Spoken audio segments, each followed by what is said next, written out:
Bonjour et bienvenue durant cette séquence vidéo, au cours de laquelle on vous explique le schéma fonctionnel de la fonction reproductrice chez la femme pour les élèves de la 4e année sciences expérimentales, sciences biologiques et mathématiques.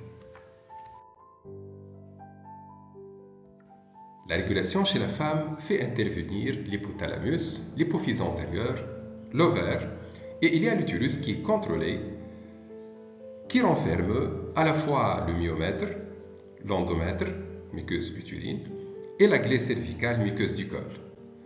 Tout d'abord, au début du cycle, le follicule cavitaire sécrète une faible dose d'œstrogène qui exerce un rétrocontrôle négatif sur l'axe HH, diminuant la sécrétion de GnRH, de LH et de FSH. Ce follicule cavitaire est sous l'action de FSH s'accroît pour se transformer en follicule mûr, de graphe ou bien dominant.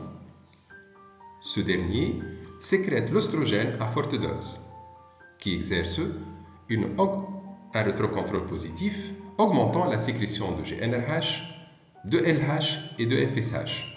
Donc à ce moment-là, il y a les deux pics de LH et FSH qui déclenchent l'ovulation.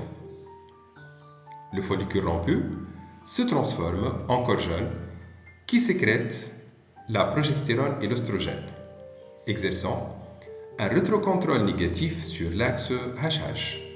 Donc là où il y a la progestérone, que ce soit seul, avec l'œstrogène, à faible dose, à forte dose, toujours il y a un rétrocontrôle négatif, diminuant la sécrétion de gonadolibérine et des gonadostimulines.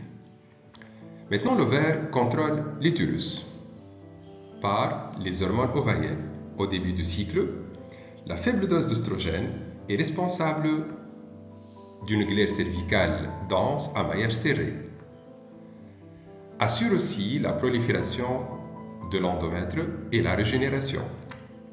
Est responsable des contractions rythmiques du myomètre. Une fois il y a une forte dose d'œstrogène, la glaire cervicale devient filante, à maillage lâche, perméable, favorable au passage et à la survie des spermatozoïdes. Par la suite, la progestérone est responsable de maillage serré, gluante et dense de la glaire cervicale.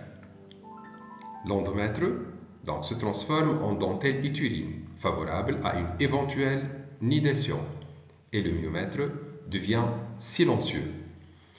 Donc, durant la régulation chez la femme, l'hypothalamus contrôle l'hypophyse contrôle l'ovaire et l'ovaire contrôle l'utérus. Donc, je vous remercie pour votre attention. N'oubliez pas de s'abonner à notre chaîne YouTube SVT Mohsen Massoudi et à bientôt pour une nouvelle séquence vidéo.